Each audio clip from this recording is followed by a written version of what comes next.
Âge tendre, jeudi 26 mars. On a tout préparé pour l'inauguration des étoiles et la surboom. On a suspendu des fanions de toutes les couleurs dans la rue Georges Perec. On a mis une grande table longue en plein milieu de la rue avec une nappe en Vichy rose et plein de plats colorés. Dans les plats, on a mis par exemple chips, bonbons, gâteaux apéro, etc. Autour, on a mis des bières et du vin. Le jukebox est prêt, avec des enceintes, et on sera tous habillés sur notre 31. Moi, j'ai décidé que je porterais ma robe courrèges, parce que je n'ai pas d'autres vêtements qui font bien habillés, avec des converses, parce que j'en ai trouvé des nouvelles dans la dernière livraison de vêtements qui sont à ma taille.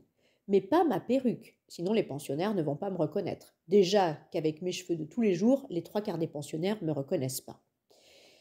J'ai essayé la robe ce soir avec les Converse. Ensuite, je suis allée me faire des tartines et j'ai rencontré Constance dans la cuisine qui se faisait aussi des tartines en bavardant avec Victor. Constance. Oh my God, Val! Victor. Tain, mec? Moi. C'est ma tenue pour demain parce qu'on a une surboom. Victor. Mais mec, putain! Constance. Ça te va trop bien! Moi. Merci. Victor. Putain, juste, mec, moi, il y aura un jukebox et on inaugurera les étoiles. Constance. C'est vraiment beaucoup trop fun, ton stage. Victor, mais mec, sérieux, putain, mais il s'est mis les mains sur les yeux pour me chasser de sa vie actuelle. Constance. On a perdu Victor, là. Victor. Putain. Constance. Il est juste jaloux parce que lui, il n'a pas de robe courrèges. Victor, mec, Bouchera, entrant dans la cuisine. Canon, Valou! Bouge, Vic, s'il te plaît, t'es devant le frigo. Victor, putain, mais je suis sur Mars ou quoi? Bouchera, j'aimerais bien, tu serais moins devant le frigo. Vadim, entrant dans la cuisine. Il y a trop de monde dans cette maison. Eh, va la classe! Moi, merci. Victor, allô, allô? On a des gens normaux ici? Vadim, non. Il y a un mec devant le frigo avec un maillot du PSG. Serge Quai1, entrant dans la cuisine. Dites donc, c'est l'heure de pointe. Beau gosse, Valentin. Il y en a au moins un qui se fringue un peu classe pour se balader dans cette maison. Victor, mais mec! Moi, merci. C'est pour une surboom demain. Victor, putain. Je vais revenir de cette année, je te jure, j'aurais vu des trucs. J'aurais pas cru qu'ils existaient avant. Serge Quéin, file écrire tout ça dans ton rapport de Cercy. Tu gratteras peut-être la moyenne. Vendredi 27 mars. Quelle soirée, quelle soirée, quelle soirée! J'adore officiellement les surbooms. C'est le meilleur truc du monde. Je peux pas tout raconter, il est trop tard. Mais oh là là, il s'est passé des choses. Je me suis réconciliée avec Sola. On a dansé sous les nouvelles étoiles. L'amour brille sous les étoiles. Après, Sola m'a dit plein de choses. Trop bizarre soirée. Je sais plus quoi penser de toute cette histoire. Oh là là, ça bouge. Mon lit est un bateau, le plus beau des bateaux. Alors voilà ce qui s'est passé. Trop fatiguée, j'expliquerai demain. Troisième partie d'âge tendre, avril, mai, juin. Samedi 28 mars. Trop mal à la tête, je raconterai demain. Note rétrospective, je sais que nous ne pouvons pas encourager l'abus d'alcool dans un rapport de Cercy. Cependant, je précise que j'avais bu exactement un verre de vin et un verre de punch coco. Ce n'était pas excessif par rapport à, par exemple, Madame Chauchois, qui a bu 4 verres de vin, 2 bières, 2 punch coco. Madame Samama, une bouteille de vin, une bière, un rhum arrangé. Monsieur Venti, 3 verres de vin, 3 bières, un whisky, etc., etc. Les pensionnaires ont bu 4 fois plus que les employés au moins. Pourtant, je suis sûre qu'ils n'ont pas eu du tout mal à la tête le lendemain. Dimanche 29 mars. Alors, il faut que je raconte. Note rétrospective. Non, laisse-moi faire. Je vais raconter moi-même, parce que les pages de ce journal à cet endroit sont pleines de O et de A et de points d'exclamation au point que c'en est illisible. J'en citerai des morceaux juste pour la saveur exotique. Mais en fait, c'était sérieux cette soirée-là. La soirée des étoiles, des slows et de Sola. C'est une soirée où j'ai grandi. Je pense que pour en faire une écriture correcte, il faut un peu plus de distance et du présent pour le faire vivre. Je suis donc en robe courrèges et tout le monde est d'accord pour me trouver très beau, sauf quelques pensionnaires qui m'ont dit des insultes homophobes, transphobes, mais sur un ton gentil et sans se rendre compte que c'était des insultes. Et puis vers 18h, le soleil se couche et on rassemble tout le monde rue Georges Perec. Les fanions claquent dans le vent, qu'on a fait souffler plus fort que d'habitude. Octavio est déjà aux platines, enfin au jukebox, et les Beatles résonnent dans la rue, puis Janis Joplin, puis Queen, puis Simon and Garfunkel. Et cette fois, je me décide à lui dire de mettre un peu de musique française, parce qu'on est en France. Alors, il met France Gall, puis Ma France de Jean Ferrat, puis Lettres à France de Michel Polnareff, puis Douce France de Charles Trenet, et finalement tout le monde en a extrêmement ras-le-bol de la France et on vient l'implorer de remettre des choses américaines. Et il y a Sola. Sola est très belle dans la robe Mondrian qui la découpe en rectangle, ses cheveux bruns retenus par un bandeau jaune. Il y a ses regards vers moi en forme de point d'interrogation. Sola. Ah, le petit mot de la directrice. En effet, Marianne Kasprovic, en robe rose longue à paillettes, longs gants et cheveux en boule compacte, fait un speech sur la surboom de ce soir. Pas un petit mot, plutôt 1000 petits mots, comme à son habitude. Je l'écoute d'une oreille en regardant Sola d'un œil. Marianne Kasprovic ne mentionne pas l'inauguration des étoiles, parce que certains pensionnaires trouveraient ça bizarre, mais elle glisse des indices, comme quoi c'est le motif numéro 1 de la surboom et une grande source de fierté. Dès qu'elle a fini, Octavio lance la chanson « C'est ma fête » et on se met tous à danser. C'est ma fête et je fais ce qu'il me plaît, ce qu'il me plaît, ce qu'il me plaît. J'ai décidé ce soir de m'amuser. Les pensionnaires qui arrivent à danser sur leurs jambes dansent sur leurs jambes. Ceux qui arrivent à danser en gigotant sur leurs fesses dansent en gigotant sur leurs fesses. Ceux qui n'arrivent qu'à agiter les bras agitent les bras. Ceux qui n'arrivent qu'à agiter les yeux agitent les yeux. Même Madame L'été, qui est normalement complètement amorphe, agite un peu les doigts de ci, de là. Même Monsieur Davrec, qui est venu avec ses crayons de couleur, lève de temps à autre la tête de sa feuille de papier et sourit du bout des paupières. Monsieur Venty et Madame Chauchois se sont lancés dans un rock impressionnant. Je ne sais pas d'où remonte ce rock, quelque part dans leur corps, défossilisé. Ils sont très gracieux, malgré, à cause de la courbure bizarre de leur colonne vertébrale. Et finalement, tout le monde les rejoint. Moi, je ne sais pas danser, encore moins le rock. Mais je porte la robe courrèges et je fais ce qu'il me plaît, ce qu'il me plaît, ce qu'il me plaît. J'ai décidé, ce soir, de m'amuser. Ici, mon journal dit hystériquement: oh là là là là là, c'était tellement fun. Octavio a fait danser Marianne Kasprovic et puis ensuite il y a eu un slow and the way you look tonight et Magali était près de moi. Alors j'ai dit: moi Magali, tu veux danser avec moi? Ce n'était pas de manière sujette à controverse puisque tout le monde dansait avec tout le monde. Et par ailleurs, j'ai mis mes mains à peu près à 15 cm au-dessus de sa taille, qui n'est pas une zone érogène. C'était très facile.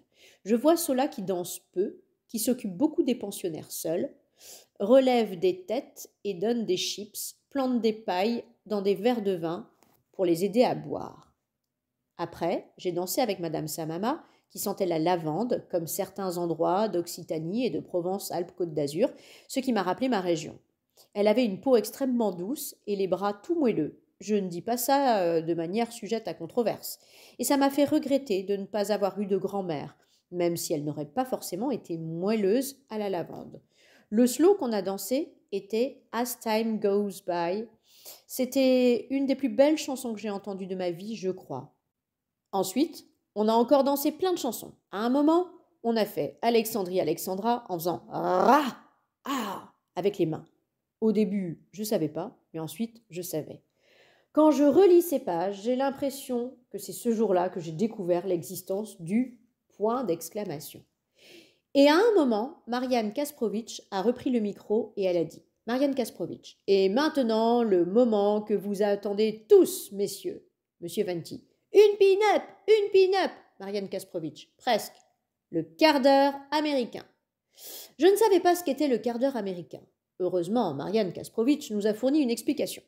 Marianne Kasprovic, pour ceux et celles qui ne savent pas ce que c'est que le quart d'heure américain, c'est l'occasion, mesdemoiselles, mesdames, de choisir votre partenaire pour le slow qui vient. Vous attrapez le bel homme que vous observez depuis le début de la soirée, du coin de l'œil, en espérant qu'il va venir vous inviter. Madame Chauchois est allée directement voir Arthur. Madame Chauchois, à nous deux. Et plein d'autres femmes ont choisi plein d'autres hommes. Note importante. Ce n'était pas égalitaire de la part de Marianne Kasprovic de ne pas dire attraper le bel homme ou la belle femme, mais en termes de 1960-1970, ça aurait été anachronique qu'elles disent cela, car à l'époque, on parlait peu des luttes LGBTQ+. De la même manière, le concept de quart d'heure américain est sexiste, puisque ça laisse entendre que la chose normale est que ce soit les hommes qui choisissent les femmes. Mais en termes de reconstitution et d'authenticité, c'était en effet normal que ce soit le cas. Donc, je dis bien que le reste du temps, Marianne Kasprovic n'est pas homophobe ou sexiste. Là, c'est une occasion spéciale qui la contraignait à l'être. Et donc, c'était le quart d'heure américain, et je ne m'attendais pas à être choisie par une femme, mais tout à coup, Sola surgit, de nulle part, les yeux agrandis par le maquillage et par cette immense question qu'ils contiennent. Elle me dit « Je t'invite ». Je suis obligée d'accepter, par respect pour la tradition. Elle est plus petite que moi, et c'est la première fois que je la prends dans mes bras. Je lutte, au début, contre un mouvement de rejet. Je lui en veux toujours puissamment. Elle a drapé ses bras autour de mon cou et je respire l'odeur aiguë et fleurie de son cou et de ses aisselles. J'ai posé mes mains sur ses hanches, d'abord mécaniquement, raidement, comme des mains de Playmobil, mais je m'adoucis pour ainsi dire dès que j'entends le début du slow s'élever rue Georges Perec. Au bout du téléphone, il y a votre voix. Ce slow, c'est Message personnel, ma première chanson de Françoise Hardy. Et encore et toujours mon premier amour. Sola murmure. C'est moi qui ai demandé à Octavio cette chanson-là pour le quart d'heure américain. Et il y a ces mots que je ne dirai pas. Sola murmure. Qu'est-ce qui ne va pas, Valentin? La la la la la la la. Sola murmure. C'est la naissance de ta petite sœur qui te met dans cet état? La la la la la la la. Sola murmure. J'ai l'impression que tu m'en veux. Je ne sais pas pourquoi. La la la la la la la. Sola murmure. Dis-moi ce qui ne va pas. Je veux, je ne veux pas. C'est à mon tour de parler. Je murmure. J'ai découvert quelque chose qui m'a désarçonné. Je murmure. Quelque chose à ton sujet. Je ne peux pas te dire comment. Je murmure. Tu m'en voudrais si tu savais comment je le sais. Je murmure. Tu m'avais dit, je ne veux plus qu'on en parle, jamais.